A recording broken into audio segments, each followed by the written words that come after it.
Oh, buti nakabisita ka ngayon. Opo, dito. Actually, si Tita po nagpapunta sa akin ngayon dito. Ah, talaga? Okay. Opo. May kinonsulta ako sa kanya. Ano yun? Di ba kasi lagi tayong nagdo-donate ng cupcakes Oh. dun sa orphanage. Oh. Kinausap ko ng admin. Kung meron daw akong alam na fundraising na activity para sa mga bata. Naisip ko, ito ang magaling sa ganun eh. Wow. Teka, may naisip ka na ba? Opo, dahil po kay Chito yan. Ha?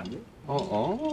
Opo, nakita po kasi siya ng viewers ko nung nagti-TikTok live ako nung kanina. Oh. Tapos, nung pinakanta ko siya, parang nakita ko na marami namang viewers na natuwa and willing sila magbigay ng gems pag kumanta si Chito. Anong gems?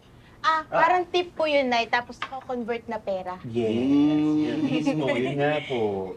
Sa nakita ko po kanina, parang makaka-raise naman tayo ng funds through sa pagkakanta ni Chito. Maganda nga yan. Okay ba sa'yo? Okay naman sa akin, Nay. Ay, kantahin mo yung bago sunod mo na kanta, kuya. Napakinggan ko kahapon ang ganda nun.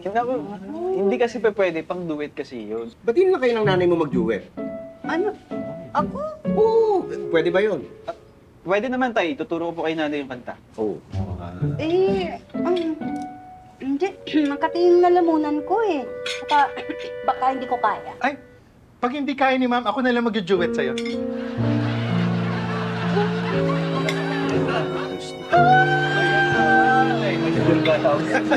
Kailangan kayanin mo. So, ayun na nga, mga people. Mark your calendars this weekend dahil mangyayari na ang TikTok live ko with Chito Manaloto! Andyan siya somewhere. So, spread the word. Sabihin niyo sa mga Roxy Natics dyan, sa Roxy Nation. Sabihin niyo sa lahat. And don't forget fundraising to, okay? So prepare your chi-chi-chi-chi-chi. Di ba? Tita, may sasabihin ka ba? Excuse me. Oh. Hello po. Hi, Mel. Sana suportahan niyo itong aming gagawin. Ang maiipon po naming pondo mula rito ay para sa Little Darling Orphanage, yung mga bata roon. Anyway, so ayun. So bukod sa mga song request nyo nga pala na ipaperform ni Chito ngayong weekend sa live natin, meron din kayo maririnig dito lang, exclusively, sa account ko na to, na bagong original song nila. Yes! Tama ba yan, Chito? Chito? Tipid sa salita. Ano ka, emoji? Ano yun, daldal mo eh. Siyempre, live na. Kailangan ko talaga dumaldal. Ano ba? Wait, winner! Ayan na si Mare! Nagpadala na siya ng gems. Ito isa sa mga favorite kong followers to. And ito galing sa US. Thank you, Luna Grace! Yun, ayan, sabi niya, yes, can I make a request? Ay, advance din ang request? Kaloka ka. But sure that I'll generous ka pag bibigyan ka namin. Pag bibigyan ka ni Chito, di ba? At talagang ayaw mo vocal rest.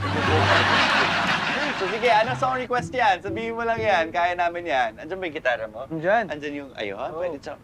Ay, wait, ayan, sabi niya, hindi song ang request ko. Ano mo? Ikaw ano yan Sabi niya, ito, pwede bang maka-blind date ng cousin ko dyan sa Philippines, si Chito, IRL? Ay, ganun? In real life talaga? Baby, ano ba naman yan? Ano mga blind date na yan? Parang masyado ka na, Luna Grace, Ito, Chito. Hindi, sige, G ako. Pasok ko doon sa date ng pinsan. Hoy! Ano ba, tita, Pumayag na eh. Parang naman sa fundraising yun. Ba't di kayo nagpapaalam sa akin? Sige, fine, okay. Pahig na rin ako. Basta, dagdagan mo lang yung donation mo, Luna Grace. At ako na bahala sa'yo. Pwede yan. Hindi, ano...